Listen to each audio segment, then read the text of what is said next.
बिस्मिल्लाहिर्रहमानिर्रहीम। अरशद लोधी कम दियां गल्लां नाल हाज़िर खिदमत है। की हाल जे? ठीक ठाक हो? खरीयत नाल हो? अल्लाह ताला तुहानू खुश रखे, शाद रवो तो आबाद रवो।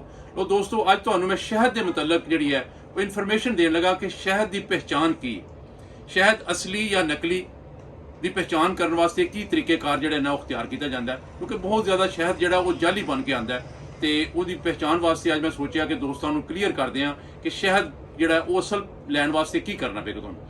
दोस्तों यह शहद साढ़े कोल मौजूद है। यदा तरीकाकार है कि यह शहद की बोतल में खोलो, जोड़ा बंदा भी तुहाडे कोल वेचन आंदा है चैक करने वास्ते तुहाडा तरीकाकार जिहड़ा ये है कि यह तुसीं शहद खोल लिया।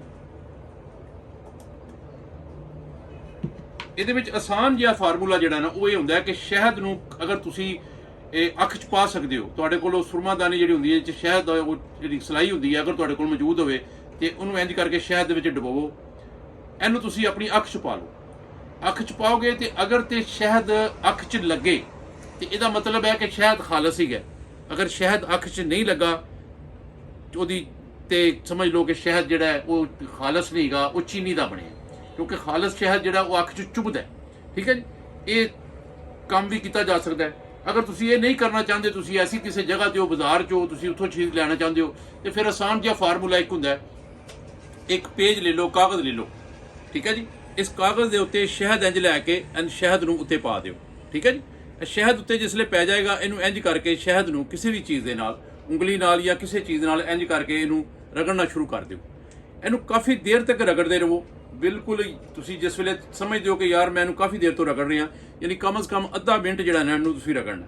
ठीक है जी, इंज करके रगड़ते रहोगे तो तुहानूं इहदी पहचान का जिहड़ा ना सब तो जिहड़ा आसान ते अच्छा फार्मूला है ये मैं तुहानूं वो दस्सण लगा। अज इनू गौर नाल सुन लोगे तो इंशाअल्लाह ताला जिंदगी 'च धोखा नहीं खाओगे, क्योंकि अरशद लोधी कम दियां गल्लां एवं नहीं चैनल का नाम हैगा, वो कम दियां गल्लां ही दस्सणियां इंशाअल्लाह ताला तुहानूं।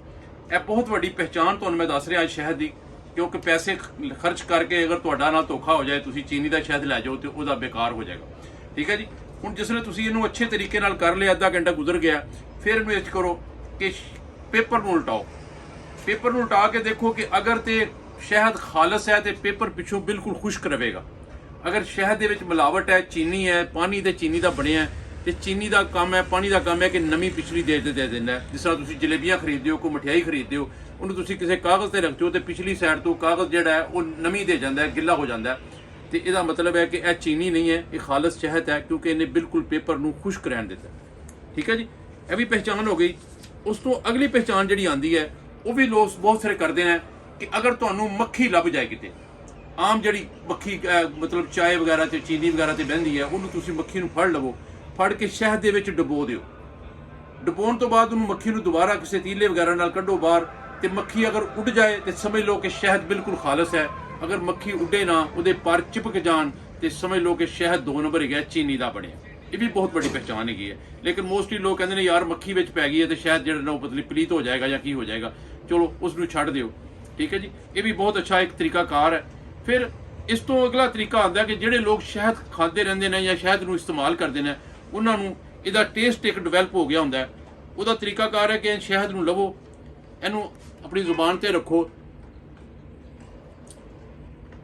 इनू खाओ। तुसीं जिसले तुसीं खाओगे तुहाडी जुबान के अंदर, तुहाडे मूँह के अंदर एक टेस्ट जिहड़ा है, जिहड़ा शहद का एक प्रॉपर टेस्ट है वो आएगा। अगर चीनी होएगी तो चीनी का टेस्ट जिहड़ा वो थोड़ा कड़वाहट च आ जाता है, क्योंकि जिस वेले उन्होंने गर्म करके वो हीट देंदे ने, उहदे विच कैमिकल वगैरह पाते हैं, उहदे विच थोड़ी जी कड़वाहट आ जाती है, तो वो समझ लो कि वो शहद नहीं है। ठीक है जी, उस तो बाद दोस्तों कुछ लोग ये कहते हैं कि जी शहद अगर जम जाए तो खालस नहीं हुंदा, ते ना जमे तो खालस हुंदा है। यह कोई पहचान नहीं गी। ਉਹਦੇ ਵਿੱਚ ਇਹ ਹੁੰਦਾ ਹੈ कि शहद ਨੂੰ एक मौसम ਹੁੰਦਾ है। शहद अगर ਤੁਸੀਂ ਕੱਚੇ मौसम 'ਚ ਉਹਨੂੰ ਚੋ ਲਵੋ ਤੇ ਉਹਦੇ ਵਿੱਚ ਬੱਚੇ ਬਣੇ ਹੁੰਦੇ ਨੇ ਤੇ ਉਹ शहद ਜਿਹੜਾ ਉਹ ਜੰਮ ਜਾਏਗਾ।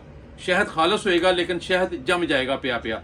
ਤੇ अगर ਤੁਸੀਂ ਉਹਨੂੰ ਬਿਲਕੁਲ ਪੱਕ ਜਾਏ शहद, जिसले बिल्कुल तैयार हो जाता है, उस वेले अगर ਤੁਸੀਂ शहद ਕੱਢਦੇ ਹੋ तो वो शहद कभी नहीं जमेगा, चाहे 10 साल पिया रहे।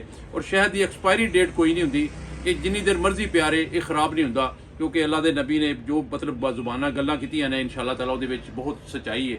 शहद इहदे विच शिफा है, अल्लाह ताला ने हर चीज़ की शिफा रखी है। इहदे विच बजुर्ग ते बच्चे जिहड़े ने वो शहद बड़े शौक नाल खांदे भी ने और उन्हां वास्ते फ़ायदेमंद भी हुंदे ने। अगर किसी नूं खांसी, नज़ला, जुकाम इहो जिहा मसला होवे, शहद दा एक चम्मच पाओ ਵਿੱਚ ਨਿੰਬੂ ਨਿਚੋੜ ਕੇ ਉਹਨੂੰ ਤੁਸੀਂ ਪਾਣੀ ਨੂੰ ਨੀਮ ਗਰਮ ਨੂੰ ਪੀ ਲਵੋ ਤੇ ਅਲਹਮਦੁਲਿਲਾ ਤੁਹਾਡਾ ਗਲਾ ਠੀਕ ਹੋ ਜਾਂਦਾ ਹੈ, ਖਾਂਸੀ ਠੀਕ ਹੋ ਜਾਂਦੀ ਹੈ। ਇਸੇ ਤਰ੍ਹਾਂ ਬੱਚੇ ਨੂੰ ਅਗਰ ਸਰਦੀ ਲੱਗ ਗਈ ਹੋਵੇ, ਨਮੂਨੀਆ ਦੀ ਸ਼ਿਕਾਇਤ ਹੋਵੇ, ਉਹਨੂੰ ਥੋੜਾ ਜਿਹਾ ਸ਼ਹਿਦ ਚਟਾ ਦਿਓ ਤੇ ਉਹ ਵੀ ਠੀਕ ਹੋ ਜਾਂਦਾ ਹੈ। ਇਸ ਤੋਂ ਬਾਅਦ ਦੋਸਤੋ ਆ ਜਾਂਦਾ ਕਿ ਸ਼ਹਿਦ ਜਿਹੜਾ ਇਹ ਕਿੰਨਾ ਕਿੰਨਾ ਦਰਖਤਾਂ ਦੇ ਲੱਗਾ ਹੁੰਦਾ, ਉਹਦੀ ਫਜ਼ਾਇਤ ਕੀ ਹੁੰਦੀ ਹੈ। ਤੇ ਇਹ ਜਿਹੜਾ ਸ਼ਹਿਦ ਮੈਂ ਤੁਹਾਨੂੰ ਦਿਖਾ ਰਿਹਾ, ਇਹਦਾ ਕਲਰ ਜ਼ਰਾ ਗੌਰ ਨਾਲ ਦੇਖ ਲੈਣਾ। ਇਹ ਸ਼ਹਿਦ ਫਲਾਈ ਦਾ ਦਰਖਤ ਹੁੰਦਾ ਹੈ, ਉਹਦੇ ਉੱਤੇ ਲੱਗਾ ਹੁੰਦਾ ਹੈ, ਠੀਕ ਹੈ ਜੀ। ਅਗਰ ਤੁਸੀਂ ਆਮ ਫੁੱਲਾਂ ਦਾ ਸ਼ਹਿਦ ਲਵੋਗੇ ਤੇ ਫੁੱਲਾਂ ਦਾ ਸ਼ਹਿਦ ਜਿਹੜਾ ਹੁੰਦਾ ਇਹਦੇ ਨਾਲ ਥੋੜਾ ਜਿਹਾ ਡਾਰਕ ਕਲਰ ਚ ਆ ਜਾਏਗਾ, ਲੇਕਿਨ ਇਹ ਫਲਾਈ ਦਾ ਦਰਖਤ ਹੈ, ਉਹਦੇ ਤੇ ਵਾਈਟ ਕਲਰ ਦੇ ਫੁੱਲ ਲੱਗਦੇ ਨੇ। ਇਸ ਵਾਸਤੇ ਸ਼ਹਿਦ ਦਾ ਕਲਰ ਜਿਹੜਾ ਬਿਲਕੁਲ ਥੋੜਾ ਵਾਈਟ ਟਾਈਪ ਦਾ ਰਹਿ ਜਾਂਦਾ ਹੈ, ਠੀਕ ਹੈ ਜੀ। ਇਸ ਤੋਂ ਬਾਅਦ ਅਗਲਾ ਜਿਹੜਾ ਕਲਰ ਹੈ ਉਹ ਇਹ ਹੁੰਦਾ, ਇਹ ਬੇਰੀ ਦਾ ਸ਼ਹਿਦ ਹੈ। ਬੇਰੀ ਦਾ ਸ਼ਹਿਦ ਜਿਹੜਾ ਉਹਦੀ ਕਲਰ ਜਿਹੜਾ ਨਾ ਉਹ ਹੈ ਬਰਾਊਨਿਸ਼ ਟਾਈਪ ਦਾ ਕਲਰ ਹੋਏਗਾ। ਇਹ ਸਾਡੇ ਕੋਲ ਦੋਨੋਂ ਅਵੇਲੇਬਲ ਨੇ। ਸਾਡੇ ਕੋਲ ਕਾਲਾ ਬਾਗ ਡੈਮ ਮੀਆਂਵਾਲੀ ਤੋਂ ਇੱਕ ਦੋਸਤ ਨੇ ਸਾਡੇ, ਉਹ ਸਾਨੂੰ ਹਰ ਸਾਲ ਸ਼ਹਿਦ ਦੇ ਕੇ ਜਾਂਦੇ ਨੇ। 8 10 12 ਬੋਤਲਾਂ ਆਉਂਦੀਆਂ ਨੇ, ਕਿਲੋ ਦੀ ਬੋਤਲ ਹੁੰਦੀ ਹੈ, ਠੀਕ ਹੈ ਜੀ।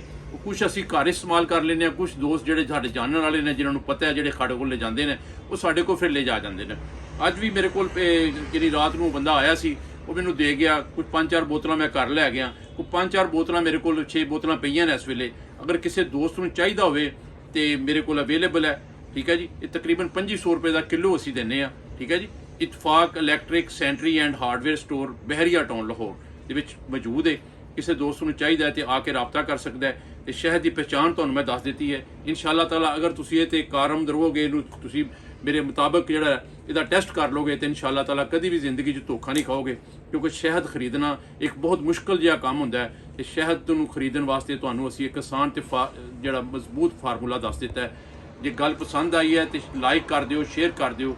ਜਿਹੜੇ ਦੋਸਤ ਚੈਨਲ ਤੇ ਨਵੇਂ ਨੇ, ਸਬਸਕ੍ਰਾਈਬ ਕਰਕੇ ਚੈਨਲ 'ਚ ਸ਼ਾਮਲ ਹੋ ਜਾਓ। ਬਸ਼ਰਤੇ ਜ਼ਿੰਦਗੀ। ਕੱਲ ਫਿਰ ਇੱਕ ਨਵੀਂ ਵੀਡੀਓ ਨਾਲ ਹਾਜ਼ਰ ਹੋਵਾਂਗਾ। ਕੱਲ ਤੱਕ ਇਜਾਜ਼ਤ। ਅੱਲਾ ਹਾਫਿਜ਼।